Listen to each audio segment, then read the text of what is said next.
Hello there, my name is Hocus Pocus and welcome back to the Minecraft Let's Play series. This is episode 132 and today we are kicking things off back over at the gold farm, which we have been constructing over the past 2 episodes now. So this will be part 3 of the gold farm build.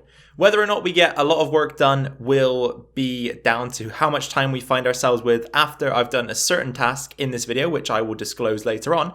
However, between episodes, you may notice we are now halfway complete with the spawn platforms. And that's because I took some time to go ahead and complete another quarter of the farm. So as I said, I started at the top here, and then I worked my way down to the next layer, and then finally to the bottom layer, after which I placed down the glass, the torches, and everything was a-okay. So half of the farm complete, as I say.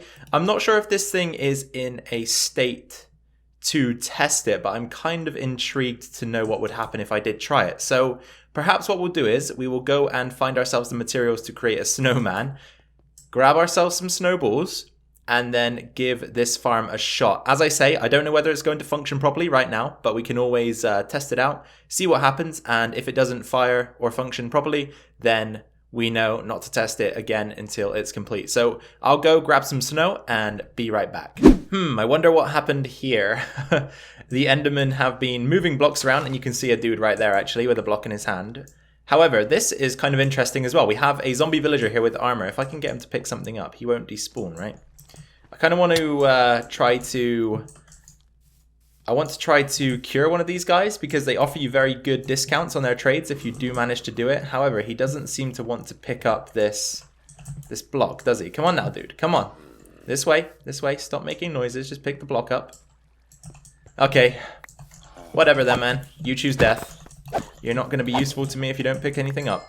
Okay, moving on. Let's try to grab some snow. So I grabbed a regular shovel, which I think I'll need because my shovel is silk touch. So if we just harvest these, I think 4 snowballs makes a block of snow, right? Yep, that's correct.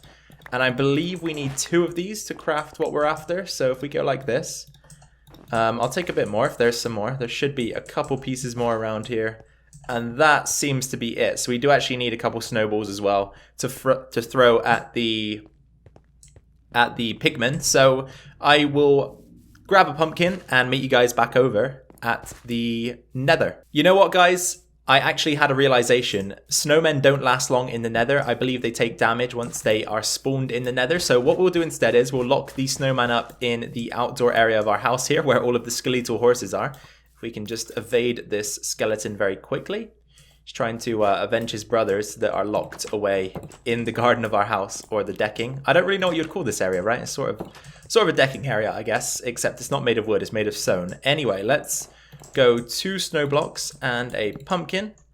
And I'm assuming then if that doesn't spawn, the pumpkin has to be sheared. So hopefully we've got some shears in the house here. You guys do remember that this is also a storage area, right? That is the purpose of this build. So if we go to misc items, possibly misc tools, nope. How about ores, ingots, and minerals? We've got 2 iron bars there. Okay, seems as though we're going to have to take advantage of the iron farm itself then. Just because I don't have any iron hanging around, neither do I have any shears hanging around. So if we quickly take a couple of these, craft up a pair of shears, and then shear the pumpkin, that should give us the snowman that we desire. And of course, whenever a snowman walks on a block, it leaves a snow path in its trail. So there we go. There he is. We got ourselves some seeds as well. Very nice. Okay. And then if we grab the shovel again, as you can see, we can just kind of spam it like that and just get unlimited snow, which is really cool. So let's get some more snowballs just to store over there at the farm, and I will catch you guys now over in the nether. Alright guys, welcome back to the nether ceiling, where of course we are constructing the gold farm. Now I believe that I brought with us some chests somewhere around here. Not entirely sure where they'll be, but as I say, I'm pretty sure there should be some. There we go. So let's take a couple of those and fly on up to the gold farm, or what is of the gold farm already. Anyway, we haven't finished it yet, of course. So if we land nicely on here, drop down into the AFK zone, and then what I want to do is I probably want to pop a chest right here, double chest, and we'll go ahead and store our snowballs in there for use in the farm. And then when we're ready to go ahead and get this thing going, we can't actually make that jump, which is a shame. Yeah, okay, that's not good, is it? Let's fly back out then and make it to the top. But as I say, I'm going to try this farm out, see what happens, see how it goes. I'm really not sure what to expect. I really am not sure what to expect, but I'm sure we will soon find out, right? If my accuracy is good enough to hit this guy. It is. Okay, so these dudes are now very aggravated with what I've just done. And we should see them start to pile in. Okay, here we go. This looks good. Wow. Okay. Okay, let's turn that down, right?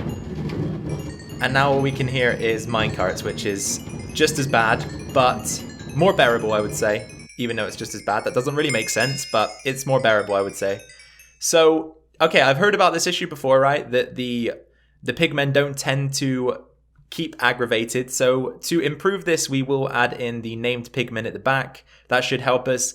And also, we're going to have to maybe think of a way to keep the aggro targeted towards us whilst this farm isn't in action. Let's give it one more go, because that was kind of enjoyable, right? Let's give it one more go.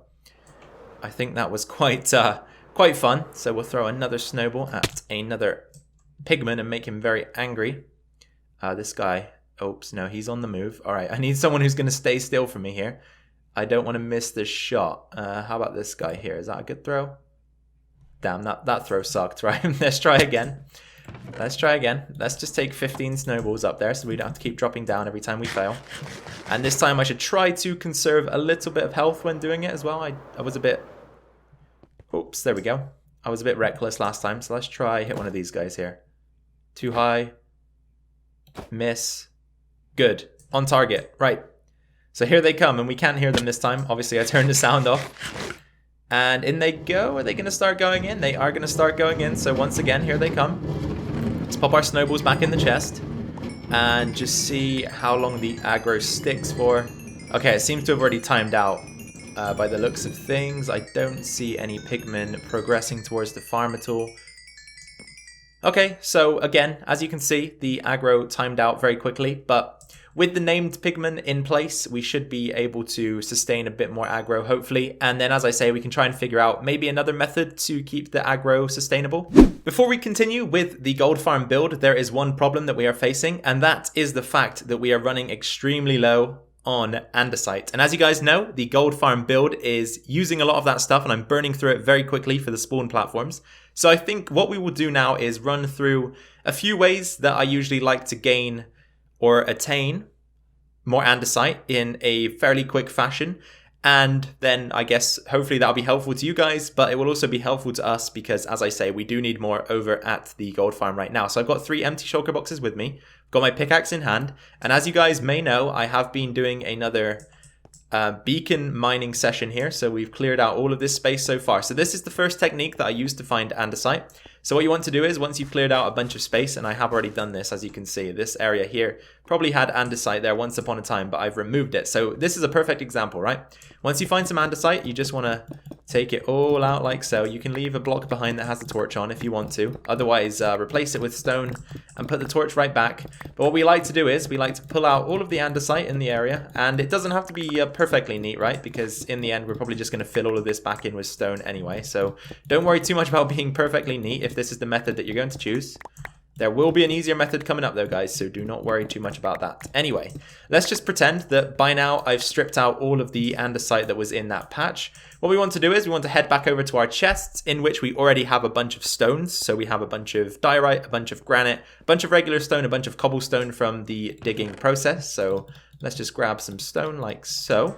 And then we want to take the plain stone back over to where we mined the andesite out from. And there's 2 things you can do here. You can either light up the hole and just cover the floor back over, or you can do what I do, and that is just to fill back in the entire gap that you've dug out. So let's just get a little bit more here. There are just a few more pieces, and then, as I say, you just want to come back through and fill in the gap back to floor level so that you don't have any discrepancies in your mining area. It's best to keep everything flat when you're doing this, in my opinion, just because it makes life easier for you, and then you don't have to be jumping up and down and worrying about falling into lava pits or any other pits for that matter. You don't really want to fall in pits at all, do you, if you can help it? So you just want to fill it back in like so, and then you are good to move on to the next patch of andesite. So I think I saw one right here as well. We won't mine this one up, but that is the first method that you can use to attain andesite. The next method, which is very similar to the first method, is coming down into your branch mine. So this is something that's probably a bit more applicable to early game players who haven't yet unlocked the ability to beacon mine.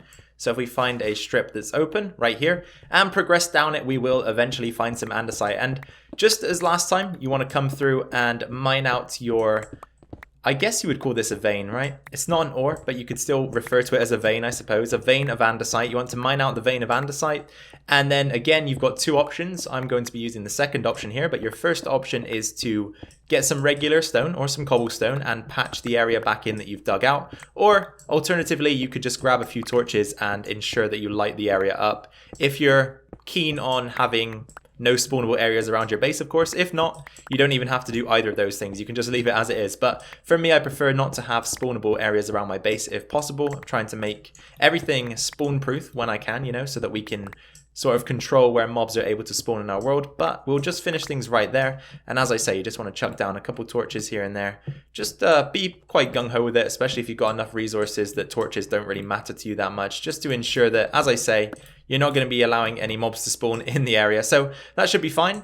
Anyway, moving on to the third, and in my opinion, best version of andesite gathering. So I did say the third and final method of gathering, but I wouldn't actually describe this as gathering. I describe this more as a crafting recipe, which is exactly what it is. So a lot of you guys might not know this, but you can actually craft andesite by combining diorite and cobblestone. So if we just pop those two into the crafting grid like this, voila, we get 2 stacks of andesite. So as I say, this is something that may not be common knowledge amongst a few of you guys, and I didn't realize this until recently myself. So as you can see, even some of the more experienced players perhaps wouldn't know about this, but you can definitely combine diorite with cobblestone, 2 of the easiest to come by blocks, and probably 2 of, well, I wouldn't say cobblestone's one of the worst looking blocks, but diorite definitely is. So I'm happy to just blow it away, to be honest. I'm happy just to shred through it as quickly as we can. So what's that? 2, 4, 6, 8, 10, 12, 14. We'll do 14 stacks of each again, just to make a bit more. What we got left in here? We've got nothing left in here, so let's move back here. So 1, 2, 3, 4, 5, 6, 7, 8, 9, 10, 11, 12, 13, and 14. And once again, we just want to find that andesite recipe. And shift click, shift click, shift click. So we're going to have to do this 14 times, right? But it should give us a very, very healthy amount of andesite. And hopefully this will take us very close to completion.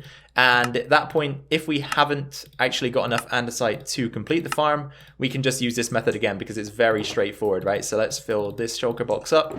Let's fill this one up if we can. We cannot. And then this one should remain empty. So we've now, whoops. Sometimes my keyboard does this weird thing, actually. I've still not fixed it, but sometimes it does this weird thing where I'll press a button and it will still register the button even though I've let go of it, but that's fine. Luckily this time we only landed in water, but let's collect up the shulker boxes so that we can take them back to the gold farm. And as I said, we've got a nice healthy amount of andesite now. And just while we're on the topic, you can also craft diorite, right? So let's take a look at that recipe. So if we go to diorite, you can craft that with 2 cobblestone and 2 nether quartz. So a bit more of an expensive trade for such an ugly block, but you never know, something you guys might need. And finally, if we also look at granite, so granite, again, this is craftable by combining diorite with nether quartz. And as I say, a very expensive trade in my opinion for such a rough looking block, but you guys might like it more than me, and you might find those crafting recipes a bit more useful than I will. Anyway, let's get back to the nether and progress onwards with the gold farm. Okay then guys, let's get back to work on the gold farm. I've brought up 4 shulker boxes with us. They contain andesite, andesite, and more andesite, and finally some of the red stained glass.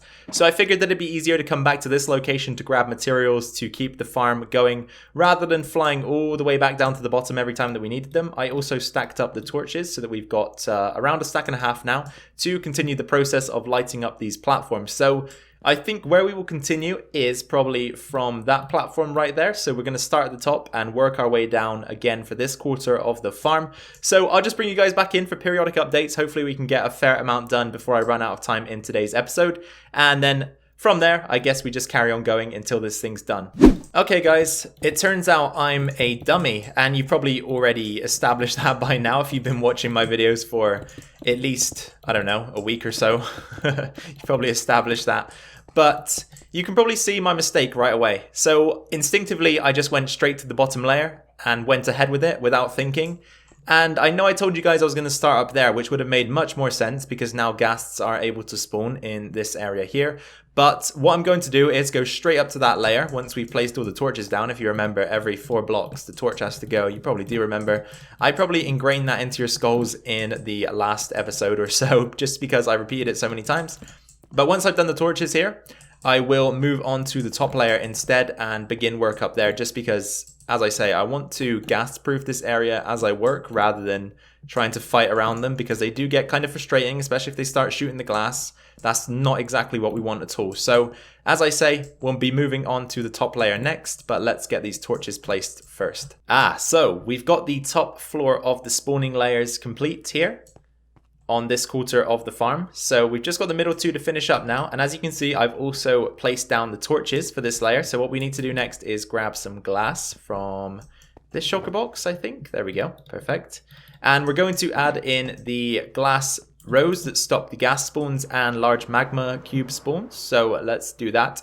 Also, I figured whilst I was working on the second quarter of this farm off camera that I made a mistake with the glass rows in the first quarter, and I went back and fixed it. But if you guys don't remember, what we do is we take a 2-block gap between each one, and then we sort of just bring it from end to end like this. So just make sure there's a glass block above you on both ends of the platform. There we go. And again, that 2-block gap, I keep wanting to say glass instead of gap, which is strange, but there you go. And then once again, just make sure you've got that block above you on this side. Go to the other side and do exactly the same thing. There we go. And just keep repeating the process. So once again, that 2-block wide gap, so on, so forth, until you have stretched the glass all the way around the spawning platform. Just about tidying up the last few glass blocks that we need in place here. So I've got to be a bit careful, just because this is a very small segment, but it is required just to make sure that you don't get the spawns, as I say, and you just need a small V like that at the back. There you go, that should do it. And as you can see now, the point of this intersection is actually very much in line with the center of this platform. So we've got 5 middle blocks, and the point is directly in the middle of the center block. So that's how we change things over there, and also how we made things right here in this quarter of the build. So now that we're getting towards 3 quarters being complete, things are looking very good indeed, and I'm quite happy with how it's coming along. Next step, I think, is to probably go up to... Well, I'm not sure it matters entirely which layer we do next, so I might just go up to this layer here and continue on from the bottom upwards now, so that we've got these center 2 remaining. And then once we finish those, as I say, that'll be 3 quarters of the farm complete, minus the glass that fits in this gap here. Feast your eyes, guys, because this quarter is almost complete. So I went ahead and filled in the middle 2 layers. I don't know if I mentioned that I was going to do that, but it's done now. As you can see, I thought we'd just skip things along nicely. So as you can probably guess now, the next step is to fill in all of this area here with glass. And once that's done, we need to light it up just to make sure that we are voiding as many, I think it's Enderman spawns that we're voiding by lighting up these areas. So I'm not actually entirely sure if Enderman can even spawn on glass. I don't think so, but there must be a reason why we're lighting the glass up, because Ilmango does it in his tutorial video. So I'll stick to it and do exactly the same as he does, because he is the master of this type of thing and I am not. So I will follow his lead, definitely. Anyway, something that got mentioned in the last video, and I'm pretty sure this was by It's Alan. He actually asked me if I would be able to light up the AFK area over there, and also said that, of course, if it's going to interfere with spawns, then don't worry about it. But I think we should be okay to do that, and I did respond to him in that message. And I'm sorry that you won't be seeing that today, Alan, if that was you who commented that. And if it wasn't, then I'm entirely sorry to the person who did comment that, but I'm fairly certain it was Alan. And as I say, I'm sorry that it won't happen in today's episode, but we will figure out a way to get some lighting in there, because that shouldn't interfere with spawns at all. Just because the spawns are happening on these outer layers here, and pigmen don't actually take into account what the level of light is to spawn in the nether. So we're fine to do that, and as I say, I will eventually do that. Apologies for not doing it in today's video. Anyway, let me quickly get this wrapped up, and then we can have an outro for this video and finish up episode 132, I believe this is. Alright, you guys, welcome back to today's video for the last time. This has been episode 132. We have now completed the third quarter of the gold farm. Aside from all of the iron golems and named zombie pigmen that we need to add in, of course, those will come after we finish the spawning platforms. But this is the majority of the build, right? This is the time consumer, the difficult part, the sort of grindy part where we've just got to keep placing the blocks, keep slugging away, keep plugging away, keep doing whatever we've got to do. I don't know if any of those words made sense, but you know what I mean, right? You know what I mean. Anyway, let's wrap today's video up. Thank you very much for watching. If you did enjoy it, please be sure to drop a like. That would be much appreciated by myself. Any questions, suggestions, feedback, any comments in general should go down in the comment section below. And of course, I will get back to as many as I possibly can. And finally, if you're new around here or haven't subscribed yet, then be sure to hit that subscribe button to stay tuned to this series and all of the other Minecraft content that I'm going to post to the channel. It's mainly going to be Minecraft stuff. So if you're interested in the game, then I think a subscription would be worth your time, especially if you like this video. So once again, you guys, I appreciate the fact that you take precious time out of your day to come to my channel to watch my video. I'm always grateful to have you here. I truly am. Take care of yourselves. Take care of your families. I've been Hocus Pocus, and I will catch you all in the next one. Bye for now.